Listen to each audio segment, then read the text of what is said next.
В эфире телеканала расширенный выпуск новостей «Итоги дня». В студии Валерия Наумова. Здравствуйте. Коротко о главных событиях. Команда республиканских медиков прилетела в Москву. В Якутии готовится оказать максимальную помощь раненым бойцам, которые возвращаются с линии соприкосновения.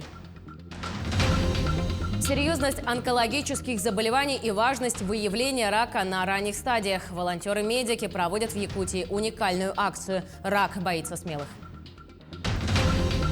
Сегодня во всем мире отмечается День недоношенного ребенка. В Республиканском перинатальном центре медики встретили мам с малышами, которые когда-то являлись пациентами их отделений.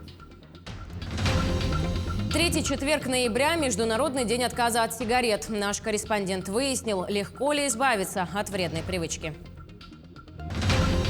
В черте города и отвечает всем современным стандартам. В Ленске заканчивается реконструкция спортивного зала для инвалидов. Совет Федерации одобрил закон о распространении статуса ветерана боевых действий на добровольцев, участвующих в спецоперации. Статусом ветерана боевых действий наделяются лица, вступившие в созданные по решению органов государственной власти России добровольческие формирования.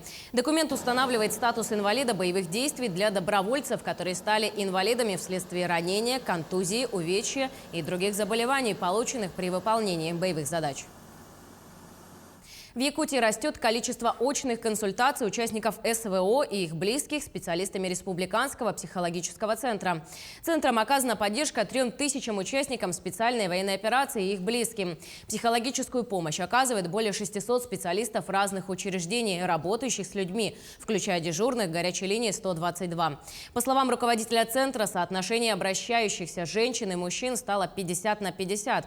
Из них четверть – это мобилизованные, еще четверть – матери. Психологи центра работают в районах республики, где организованы индивидуальные консультации родственников участников СВО в очном и онлайн-форматах.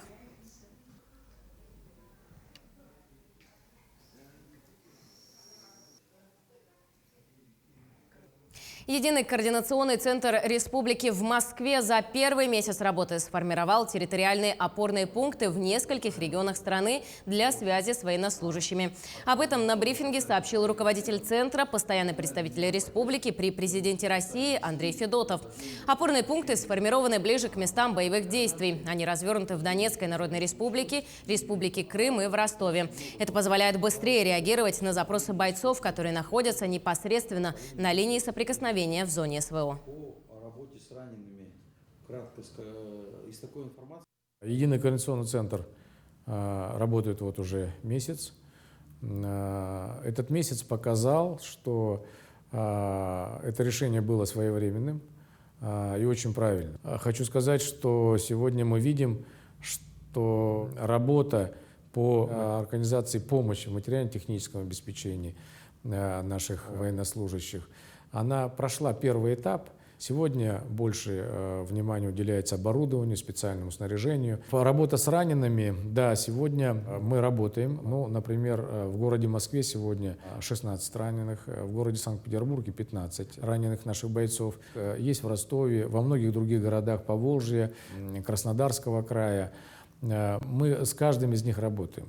Привлекаем, конечно, наших общественных активистов. За каждым из них закреплены наши волонтеры. Между тем, в Якутии готовится оказать максимальную помощь раненым бойцам, которые возвращаются с линии соприкосновения.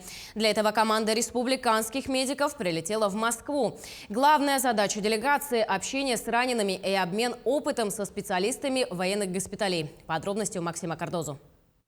У делегации якутских врачей в Москве время расписано по минутам. За пару дней они должны объездить всех раненых земляков, которые находятся сейчас в столице. Сегодня по плану визит в госпиталь имени Вишневского. Здесь проходит лечение 5 бойцов-якутян. За все время только одного нерюнгринца встретила. В основном ребята были с Якутска, с Алдана, с района. Ну, всем якутянам привет, особенно городу Нерюнгри привет большой. Привет коллективу с моей бывшей работы, родителям моим и семье, друзьям, товарищам. Спасибо за поддержку, что пишете, поддерживаете. Николай Петров побывал не в одной горячей точке. Служил в Чечне, Дагестане. Когда началась спецоперация, четко решил – поедет на Украину. Записался в добровольческий отряд «Барс-2». В конце сентября он попал под обстрел, был серьезно ранен. Но боевой дух Николая никуда не исчез. Поддерживать его помогают и волонтеры. Девочки стряпают пирожки, оладушки, блинчики. Вот это все приносят нам. Поначалу, когда приехали, мы, как-то одиноко казалось, что никого у тебя тут... Ну, у меня есть, конечно, родственники, но некоторые, вот, кто приезжает, у них нету родственников. Им, конечно, тяжело. А вот волонтеры молодцы. Вот они привезли нам продуктовые корзинки вот эти вот. Все якутское, местное привозят, рыбу привозят нашу. Да, очень хорошо работает. С каждым таким бойцом общаются якутские врачи, изучают истории болезни. Их главная задача – составить план по оказанию необходимого медицинского сопровождения этих парней, когда они уже вернутся в Якутию. Специалисты понимают, что во время реабилитации и после нее за ранеными нужен мониторинг. Нельзя оставлять людей один на один с проблемами. Наша основная задача – узнать характер повреждения травм, как они получены, какая степень, потом консультация с лечащими врачами и в последующем возможность выработки, правильной выработки и реабилитации этих больных.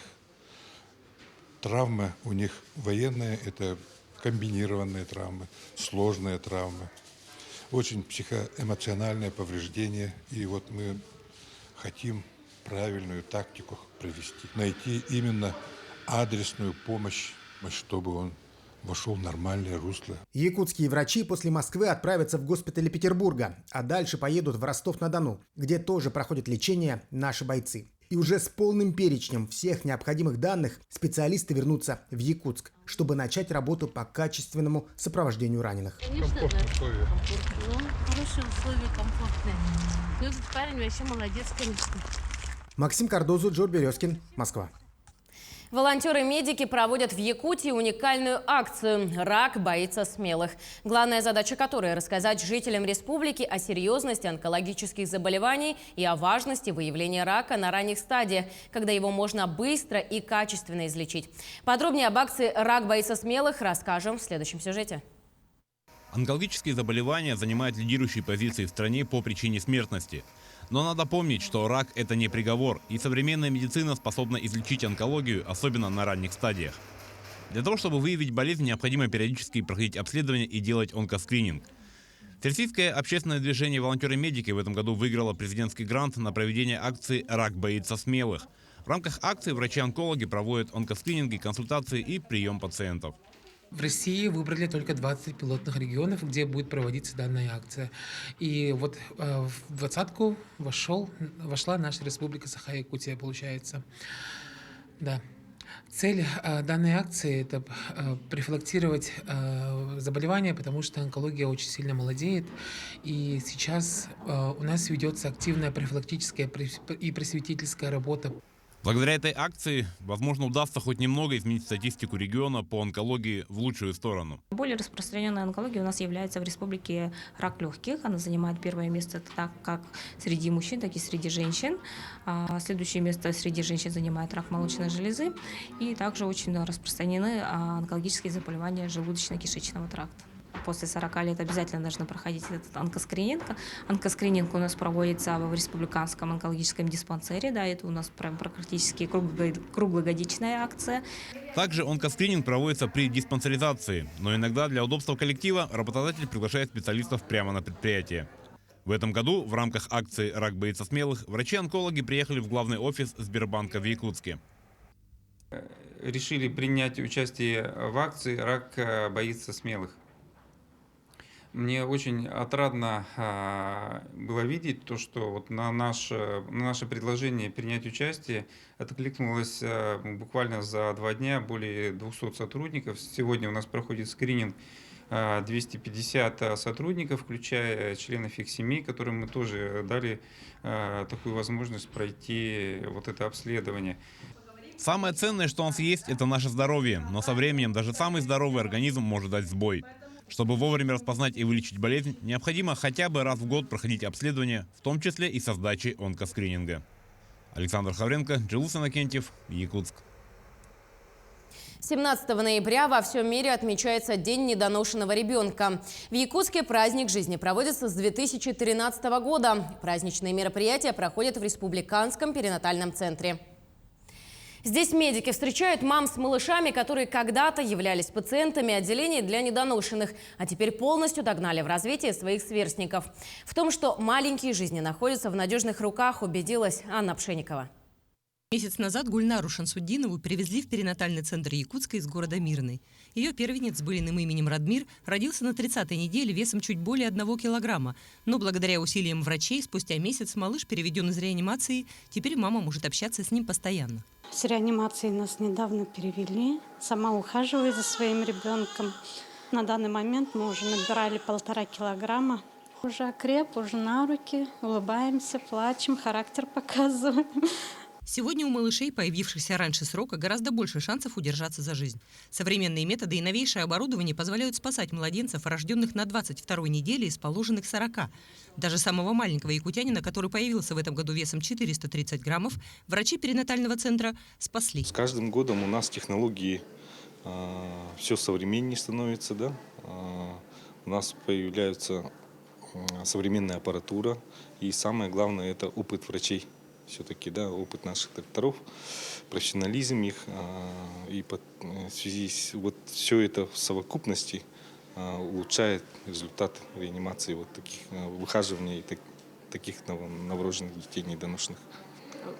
В год в перинатальном центре рождается более 6 тысяч малышей. Из них около 7% появляются на свет раньше срока. 300 детей из этого числа нуждаются в реанимационной помощи по недоношенности.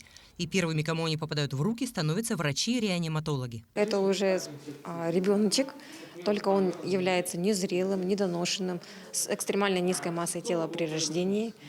Таких детей мы выхаживаем у себя в отделении вплоть до 3-4, бывает и 5 месяцев. После нашего отделения они переходят на 2-й этап выхаживания, и там уже выхаживание может проходить до 2 месяцев. Сегодня врачи помогают не только малышам, но и их мамам. В случае депрессии на помощь женщине приходят психологи. Но не менее важна поддержка тех, кто уже прошел этот путь и готов поделиться опытом, как Майя Павлова, которая организовала клуб для мам недоношенных детей. Тревога, страх, ты обвиняешь себя в том, что да, так рано все это случилось. Но, к сожалению, у нас здесь в республике очень было мало в этом плане информации. Почему я решила открыть вот этот данный клуб, да, потому что данная проблема, она существует давно, и надо говорить об этой проблеме, надо родителям, да, какую-то помощь оказать, поддержку свою лично на своем вот опыте. Чтобы эти крохотные человечки ухватились за жизнь, несколько отделений перинатального центра борются за их спасение. Их работа не прекращается день и ночь, чтобы на ежегодном празднике собирались все новые окрепшие малыши.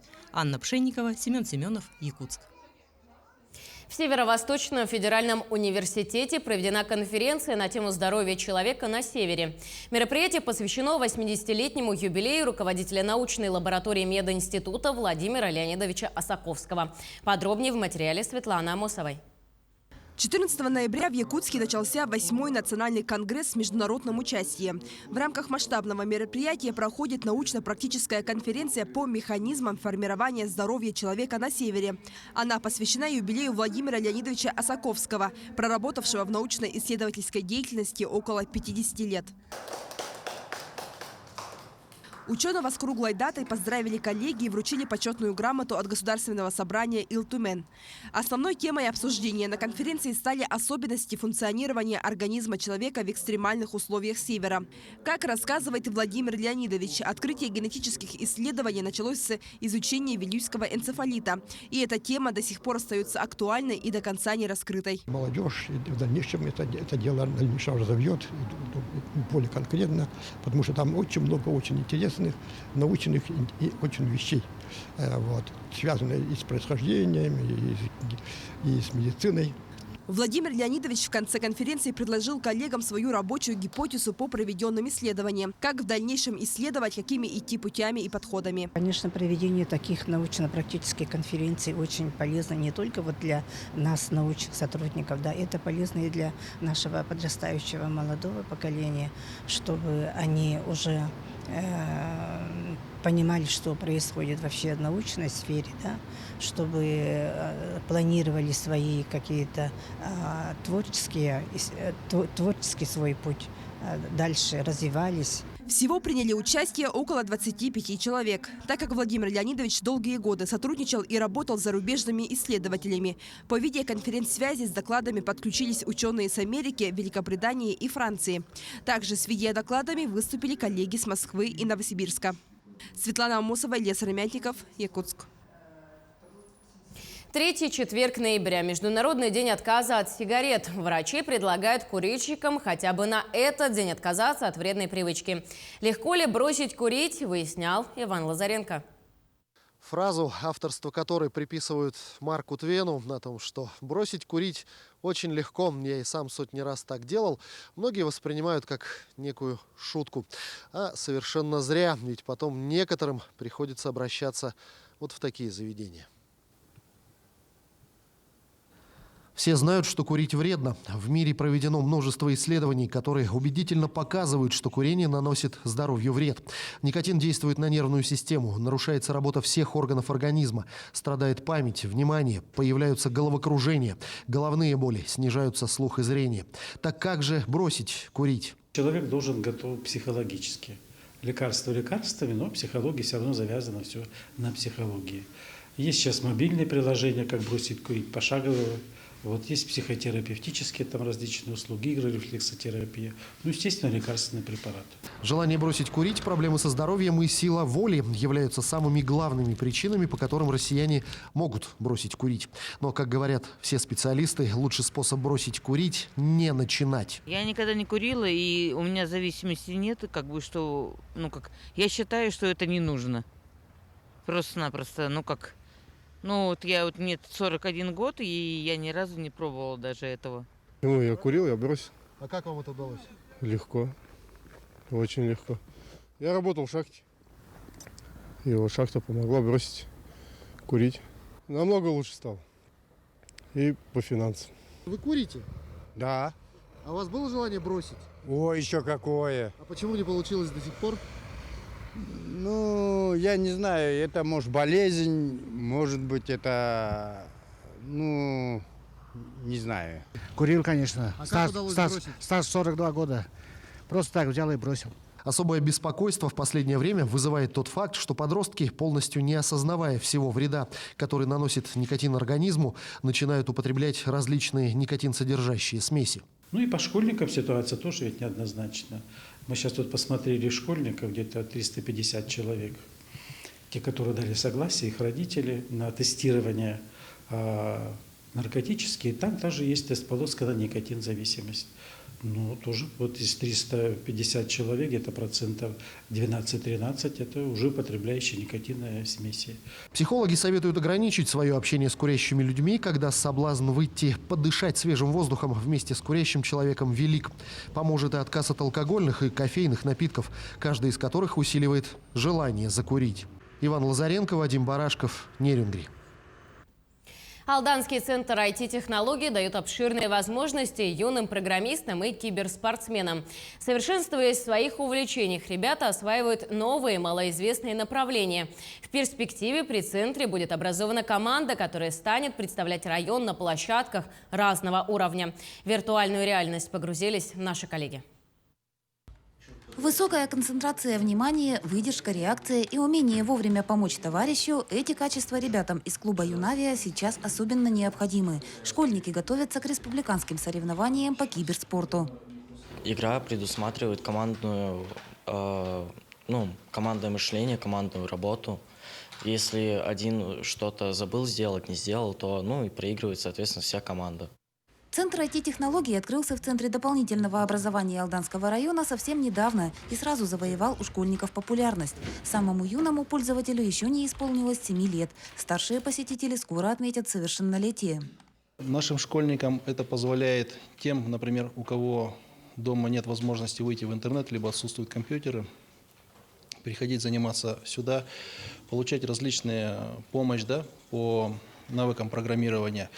Тем, кто хочет организовывать свои киберспортивные команды, то есть здесь заниматься на нашей площадке. Современные дети и подростки всерьез увлекаются инновационными технологиями. Особенно ребятам интересна робототехника и конструирование умных машин. IT-центр даст школьникам возможность совершенствоваться в своих стремлениях, а также пробовать силы в направлениях, которые пока освоены слабо. Функционал IT-центра, он очень широк. То есть здесь можно и проходить конкурс республиканский про стартап, да, то есть где молодежь обучают ведению и развитию стартапов своих. То есть, в принципе, развитию дизайнерских каких-то навыков. То есть, функции практически все, которые предоставляет IT-отрасль. Каким будет завтра? Точного ответа не знает никто. Однако несомненно, что без нанотехнологий и виртуальной реальности будущее немыслимо. Современный центр в Алдане был образован при поддержке Министерства инноваций Якутии и Республиканского IT-парка. Это дает отличную возможность нашей талантливой молодежи проявить себя именно уже в сфере инноваций, в сфере IT-технологий. Они могут здесь уже свои задумки, свои какие-то желания воплотить уже в реальные какие-то продукты. В перспективе в Центре IT-технологий будет сформирована команда, которая станет представлять Алданский район в различных состязаниях и конкурсах как районного, так и республиканского уровня. Татьяна Вахнина, Сергей Шипачев, Александр Лукин, Алдан. Долгожданная премьера кукольного спектакля по мотивам эпоса «Аланхо» состоялась в детском саду «Прометейчик». Уже несколько лет детский сад тесно дружит с театром «Аланхо», и артисты, и режиссер театра всегда с удовольствием ставят спектакли для воспитанников детского сада. Изучение истории и культуры родного края является одной из главных задач, которые перед собой ставят педагоги дошкольного учреждения. И подобное сотрудничество между садиком и театром вносит большой вклад в развитие детей. Тем более, когда инициативу поддерживают и родители, а дети с большим удовольствием наблюдают за героями на сцене. В образовательной программе нашего детского сада, в части программы воспитания, мы всегда уделяем большое внимание сохранению языков и родной культуры наших детишек. И планомерно проводятся систематические занятия по педагогике Аланхо, использованию технологий педагогики Аланхо, проводится прослушивание аудиозаписей, сказок народных, того же самого Аланхо. В Ленске заканчивается реконструкция спортивного зала для инвалидов. Он появится в черте города и будет отвечать всем современным стандартам. Открытие нового спортивного объекта запланировано на конец декабря. Последние штрихи – уборка мусора и строительной пыли. Подрядчики из старого аварийного помещения за считанные месяцы возвели новый объект. Проведены ремонтные работы по кровле и фасаду, внутренней отделке, системе теплоснабжения и водоотведения. Двухэтажный каркас собрали, обшили. Лестницу, пол утеплили, бетонировали, стенку штукатурили, шпаклевали, красили. У нас остался только пол заливать, бетон, наливной пол и спортивный ковролин. Все, объект у нас закончен. Всего из районного бюджета на реконструкцию здания затрачено 16 миллионов рублей. Такой подарок от районной администрации стал неожиданным и приятным для общества инвалидов. Ведь занятия спортом для них очень важны. Это не только польза для здоровья, но и общение. Здесь будут проходить для них тренировки, спортивные мероприятия. У нас уже, как мы знаем, в спортивном зале «Олимп» с данной категорией лиц у нас работает тренер по адаптивной физической культуре и спорту. Весь необходимый инвентарь для этого есть. Ну и сегодня отрабатывается вопрос дополнительно купить тренажеров к открытию. Здесь, в новом спортивном зале, для людей с ограниченными возможностями все для них и предусмотрено. На первом этаже разместились раздевалки и санузлы, на втором – тренерские комнаты. Расширенные дверные проемы, специальная сантехника, душевые с поручнями, входной пандус. Открытие спортзала состоится 23 декабря. Занятия начнутся сразу же. Вести их будет квалифицированный тренер Ольга Харченко. Также сегодня решается вопрос об открытии еще одной тренерской ставки. Светлана Балеева, Александр Ильчук, Ленск. Якутская «Заря» одержала победу над дублем «Газпром-Югры» в гостевом матче чемпионата России по мини-футболу. Встреча прошла в Люберцах и завершилась со счетом 4-1. В составе якутян взятие ворот провели Георгий Потехин, Дмитрий Матицын, Максим Юсупов и Роман Аносов. Единственный результативный удар хозяев площадки на свой счет записал Игорь Чернявский.